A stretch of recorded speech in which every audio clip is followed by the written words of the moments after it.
Hi, it's Fias Tarot. Hello, Scorpio placements. This is your general and current situation. Titingnan natin kung ano bang magiging takbuhan ng inyong situation in love with your person, maybe. Okay, so syempre, before tayo mag-start, kung hindi ka pa nakakapag-subscribe, please do subscribe and hit the notification bell para lagi po tayo maging updated sa mga mangyayari pa lang. And syempre, kung may tanong pagdating sa private reading, don't forget, na sa Fias Tarot FB page po tayo magtatanong. Okay?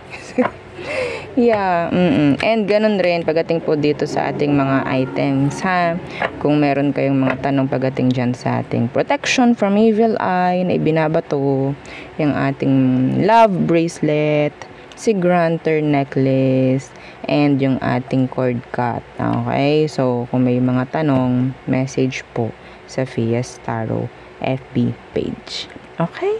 And syempre, don't forget na i-follow yung atin pong dalawang YouTube channel na nasa description box below. Yeah. Love Letter. Yung ating second YouTube channel, yung Love Letter. And yung isa pa is Rescue Animals. So, sa mga mahilig dyan sa animals. Yeah. Yeah, thank you for supporting. At sa mga magsusupport pa. Diba? So, Scorpio, what's for you? In general muna. Anong meron? In general. Oops. In general, for Scorpio placements, mid-April. Let's see. Four of Wands. Talking about stability. Some of you, pwedeng business. Okay, the Knight of Swords.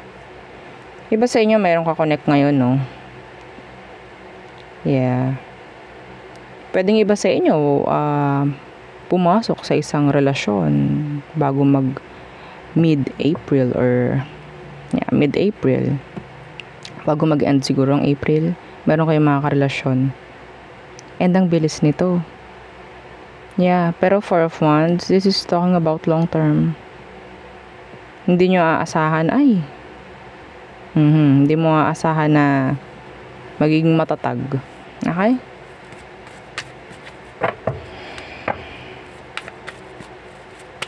Pero in general, marami kang gustong gawin. Maraming gustong simulan. Yeah, the Six of Chalices. So, this is talking about connection and relationship. Na sinasabi talaga na pwedeng tumagal, the Six of Cups. Pwedeng lumalim. May lumalalim. Meron ditong parang nagiging matibay na ang pundasyon. See, the Ace of Chalices. I think this is real. Real love. Madali, mabilis siyang enter. Parang ganyan. Pero, sa patatag, parang ganyan. Okay? So, what else? For Scorpio. The Eight of Pentacles. Okay? This is work. Work. Kung ano man. Pinag-e-effortan nyo, pinag-focusan nyo sa ngayon. Strength in reversed. What's with that strength in reversed? Merong mga tao talaga na ida-down ka. Strength in reversed. May mga taong ida-down ka, Scorpio. Okay? Yeah, the Page of Pentacles. The Ace of Swords in reverse. The Empress in reverse. Yeah, may mga taong ida-down ka sa mga gusto mong gawin. Okay? So, ang maganda dyan, huwag nyong pakinggan. The Knight of Wands. Tingnan ninyo kung ano bang meron sa kanila bago ka makinig. Bago ka maapektuhan. Okay? Ikaw alam mong kailangan mong gawin, gusto mong gawin. So, don't let them, control you. Kung ano ba, emosyon mo, mentalidad mo, mga ganyan. Okay? I'm seeing a message galing sa work. I don't know what. Meron magpapasa dito ng VL, diba? SL. Okay, so what else? Page of Chalices. Queen of Pentacles in the reversed.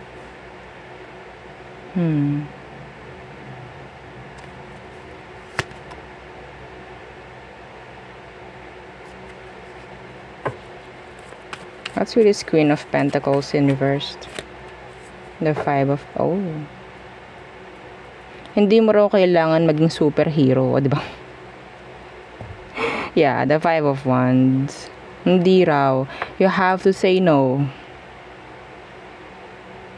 Paminsan-minsan, Scorpio, you have to say no. You're kind. The Page of Chalices. Ikaw itong parang ano iniisip mo sila.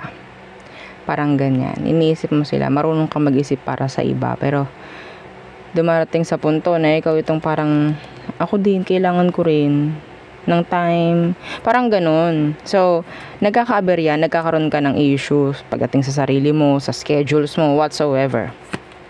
Okay? The Nine of Wands Universe, yeah. Paminsan-minsan, hindi masamang humindi. Okay? Hindi masamang tumanggi. Lalo na kung ikaw yung parang makokompromiso rin in the end. Okay?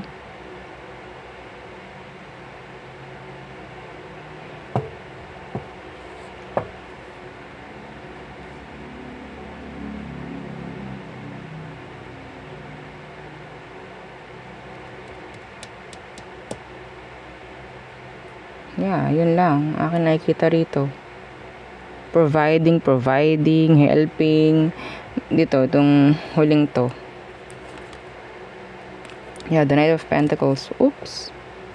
Yun. Ayun yun. Okay?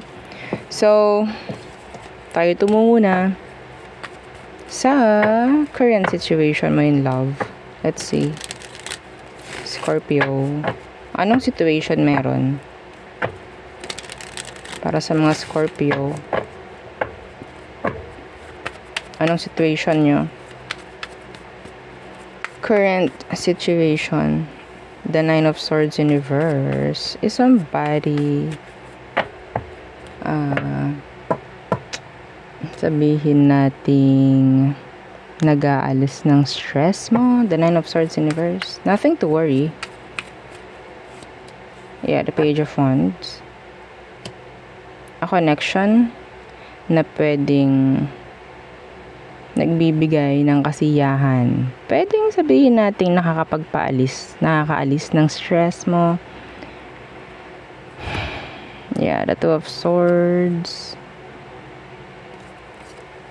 Yeah, the Lovers, Justice. Andito yung pagkakaintindihan ninyo. Sa totoo lang. Playing, pero andoon yung strong connection. The Lovers. Parang hindi fino-force. Parang ganyan. So, that's why walang stress. Parang ganon. So, anong kailangan mong malaman sa person mo, Scorpio? Anong kailangan mong malaman sa kanya? The Six of Chalices in reverse. This person, sabihin natin, they have trauma. Okay, they have bitter past. What's with that Six of Chalices in reverse? Yeah, the Knight of Wands.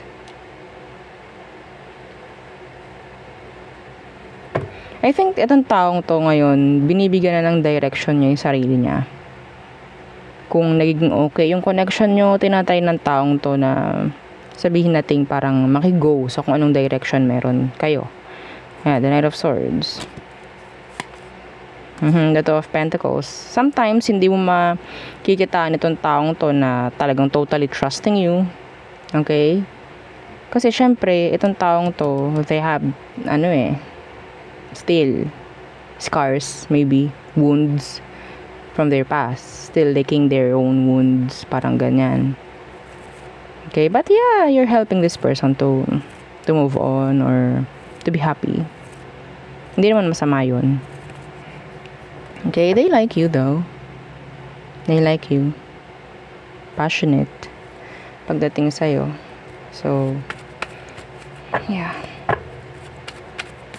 Let's see their emotion or intention. The Empress. Yeah, they want long term with you. They see long term with you. They see progress, improvement. This is nice. Ten of Swords. Yeah, binabago mo tong taong to, Scorpio. Binabago mo siya. Natututo siya muli. Yeah. They love you actually. Nakakapag-provide ka ng something big sa kanya even kung di mo man alam or alam mo whether you know it or not. Kaya the Queen of Wands, pinapataas muli yung confidence ng taong to. Binabago mo siya actually. So yeah, you're helping each other to grow.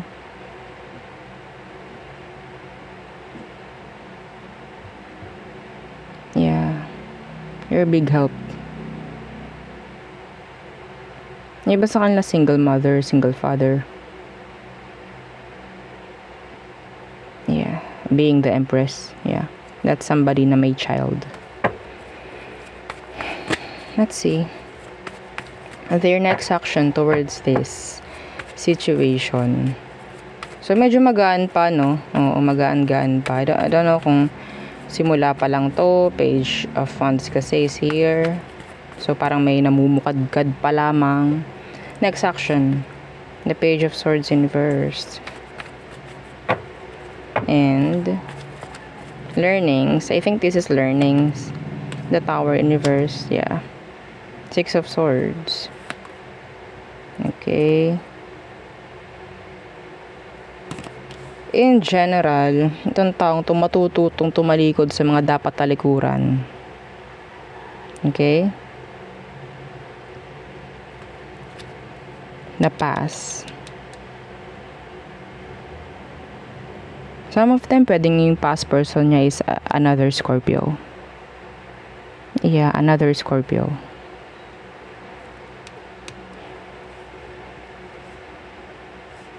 Matututo itong taong to. I think this is a strong connection, Scorpios. A strong one.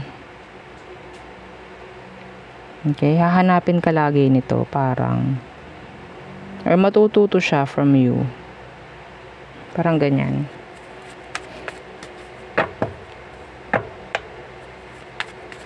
Potential outcome, let's see. Potential outcome. Anyway, may narinig ako.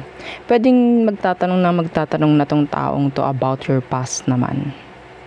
Magiging curious na itong taong to pagdating sa'yo. Hindi na sa iba. Hindi na sa past niya, kundi sa'yo na, like focusing pagdating sa'yo. That's channeled. Okay? So, let's see what's the potential outcome / advice for you, Scorpio. The Ace of Wands inversed.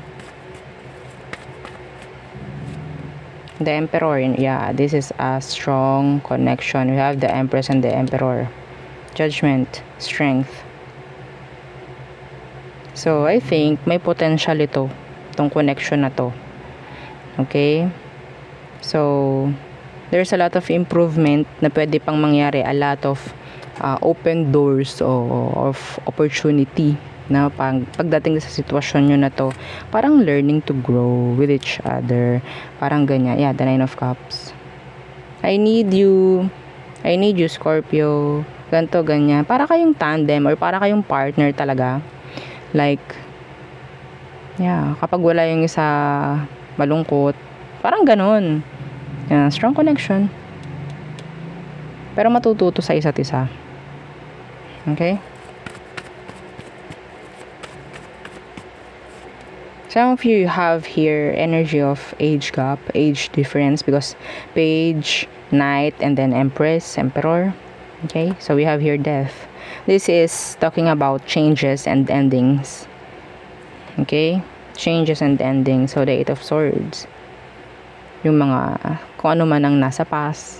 Okay, parang meron ditong masiset free, ma-release, something like that. Okay, and yeah, the Three of Chalices. Maganda to, actually, Scorpio. maganda itong nakikita ko dito para sa connection na yung iba sa inyo nakaka-resonate. Yes, this is nice.